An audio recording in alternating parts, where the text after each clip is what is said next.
Every summer, my parents head off for a few weeks to our vacation home in Charleston, South Carolina. This leaves me home alone with our 2 cats.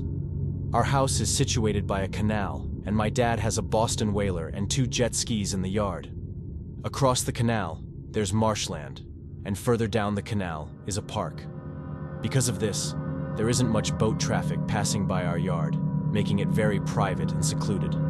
Our house is decently sized, but it feels like my dad probably spent more on the boat than on the house itself. The boat draws a lot of attention. I enjoy when my parents are away for their trip, especially since I have the summer off and can do whatever I want and invite whoever I want over, just no parties. One night, I had the girl I was seeing over to hang out in the backyard. We sat in the hot tub, and when the hot tub cycled off, we heard something from the canal. Sometimes you'd hear fish or birds splashing in the water, but this sounded more rhythmic. I stood up and saw someone kayaking by on the canal. I couldn't see much more than that, no features or clothing. It was unusual to see someone kayaking at this hour, but it is a public canal, so I didn't think too much of it. I mentioned it to the girl I was with, not realizing it wouldn't be the last time I saw that person. Later that night, we were in bed upstairs. The windows were closed because the AC was on, and my windows faced the canal in the backyard. I had turned off the lamp next to my bed, and we were watching a show on my laptop. Suddenly, a white light flashed through the window, moving around sporadically. Both of us reacted with confusion. She asked if it was a helicopter light, which I dismissed. I said it looked like a flashlight. I turned off the laptop to make the room completely dark. Then, I got off the bed and peeked out the window to see where the light was coming from. It was someone waving a flashlight from the canal. It looked like the person from the kayak again. The girl, whom I'll call Anna, asked what it was. I told her it was the same guy from the kayak, waving a flashlight through the window. She asked why he was doing that, and how he knew we were in this specific room. I figured he must have seen the light from the screen through the window. Having Anna there made me feel like I needed to be brave, so I opened the window and yelled out, asking what he wanted. The man weakly called back, asking for help. I asked if he was hurt or lost, and he responded that he was injured and couldn't get out of the kayak. I looked at Anna and asked what I should do. She said I should go out and help him. I called back to the man, asking if I should call 911, but he insisted he just needed help getting out of the kayak. I told him I'd come out and close the window. I sighed and told Anna to wish me luck. She wasn't dressed to come outside, so I didn't ask her to join me. I threw on a t-shirt, ran downstairs, put on my slides, and opened the back door. I turned on the backyard lights and stepped outside. Suddenly I heard Anna scream my name from upstairs.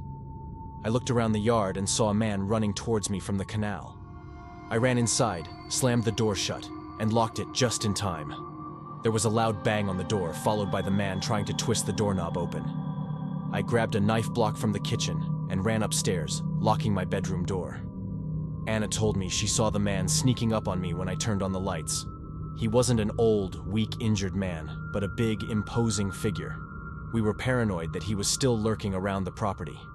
I called my dad to tell him what happened, and he told me to call the police immediately. So, I dialed 911, and the police arrived, searched the property, and took a report. They also spoke with some neighbors, but no one had seen anything. Strangely, the kayak was gone, which made me believe he had retrieved it and escaped into the marsh. The fact that we have a nice house and an expensive boat in a secluded spot probably made us look like an easy target. That night, I was glad I didn't have another girl over.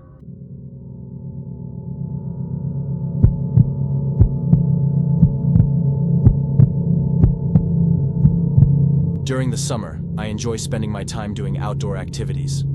I stay with my family in Maplewood, Oregon, where we have 2 acres of land, a small shooting range, a quad, 2 dirt bikes, and trails through the nearby woods. One warm but cloudy day, I wanted to get some exercise, so I took my mountain bike out. I prefer riding on the trails rather than the roads. As I stepped outside, the sky looked striking with a mix of yellow and dark stormy clouds. The smell of an approaching summer storm filled the air. I checked the weather forecast and figured I had about half an hour for a bike ride before it would start raining. I didn't mind getting a bit wet. I set off from the property towards the forest trail, enjoying the gusty winds. The ride started uphill, and the return trip would be mostly downhill, which was a nice balance. The uphill trail eventually led to an opening in the woods where I usually stopped to rest. On this dark day, I stopped to catch my breath after the strenuous climb. I took a moment to browse my phone, checking messages. Suddenly, the wind and the sound of leaves rustling ceased, leaving an eerie silence. The abrupt stillness was unsettling. I looked around, intrigued and uneasy, as I'd never experienced such a sudden stop in the wind before. The silence was unnerving, and I started to hear a faint, high-pitched sound. I hoped it was just an animal. The combination of the dark clouds, the silence, and the strange noises created a creepy atmosphere. Then, I heard sticks cracking nearby. When I looked in that direction, I saw something about 30 to 40 feet away in the trees, along the trail. It appeared to be a humanoid figure, hunched over as if it were hiding and watching me.